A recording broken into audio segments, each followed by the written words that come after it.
নবীজির ইজ্জত যদি রাখতাম তাহলে এই সমাজের যুবক কোনোদিন নেট দেখা চুল কাটত না। যারা দাঁড়ায় আছে 99% নেট দেখা চুল কাটে, নেটের ডিজাইন দেখা চুল কাটে। 100 টাকার চুল 500 টাকা দিয়া কাটে। কিন্তু নবীর ইজ্জত যদি রাখতো তাইলে 100 টাকার চুল 100 টাকা দিয়া কাটতো, 300 টাকা বন্ধুদেরকে নিয়ে মিষ্টি খাইতো, আর 100 টাকা দিয়ে একটা মালা পরা রাস্তা দিয়ে হাঁটতে হাঁটতে আসতো। সবাই জিজ্ঞাসা করতো, চুল কাটলি, মিষ্টিও খাইলি, আবার মালাও পরলি, কারণটা কি? বলতো, কেন পরবো না, খাবো না, কালকে নবীজির সাথে যখন দেখা হবে তখন সর্বপ্রথম তো 1 হাত না 2 হাত পাতবো, আপনার আদর্শে ইজ্জত রাখা চুল কাটছি, কি দিবেন দেন না। আল্লাহ, আমি তো আমার জাতিকে বুঝাইতে পারতেছি না। মনে চায় মাঝে মাঝে নিজের জানটাই নিজে দিয়া দিই, জাতিকে তো বুঝাইতে পারতেছি না। বলেন, আমার যুক্তিতে লজিক আছে না নাই? আমার কথায় লজিক আছে না নাই? 500 টাকা দিয়ে চুল কাটায়, অথচ এই চুল 50 টাকা দিয়ে কাটা যায়। ঊর্ধ্বে 100 টাকা, 100 টাকার উপরে চুল কাটা কোথায় আছে?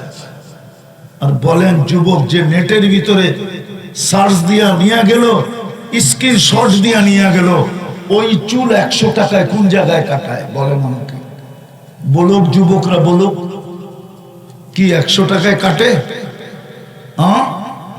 আরে বলে না কেন, 100 টাকায় কাটে চুল? না, 200, 300, 400, ঈদের সময় 1000 টাকা নেয়, 1000 টাকা। কিন্তু আমি যুবকদের পায়ে হাত রেখে বলবো, বলো, তোমরা যে এই স্টাইলে চুল কাটো, নবীর দিলকে ছেদা কইরা এই স্টাইলে যে চুল কাটো, বলো আজ পর্যন্ত তোমাদের চুল দেখা কোন মেয়ে তোমাকে লেখা পাঠাইছে যে I.U? বলো, কি রাগ হয়ে গেল? কেউ লেখা পাঠাইছে? কোন বন্ধু মহল দেখাইতে পারবা যুবকরা যে মেয়ে লেখা পাঠাইছে, তোর চুলের স্টাইল দেখে আমি লেখা পাঠাইলাম I.U? যদি কেউ না লেখা থাকে তো তুমি স্টাইলে চুল কাটো কেন? তোমাকে যদি কেউ I.U লেখা থাকে তাইলে তোমার যৌবন দেখা লেখছে, চুল দেখা না। তোমার চুল দেখা না, বরং অনেকজনে কইছেও, অনেকজনে বলতেও পারে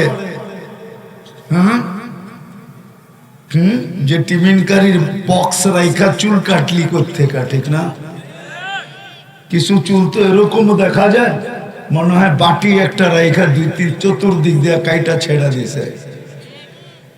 রাগ হলো না, তোমাদের পায়ে হাত রাখে। আজকে আমরা নির্যাতিত শুধু নবীর মুহাম্মদুর রাসূলুল্লাহ সাল্লাল্লাহু আলাইহি সাল্লামের সাথে আমরা মুখলেস না, নিবেদিত না। আমরা ওনার ইজ্জত রাখি, আদর্শকে উড়াইয়া দিছি।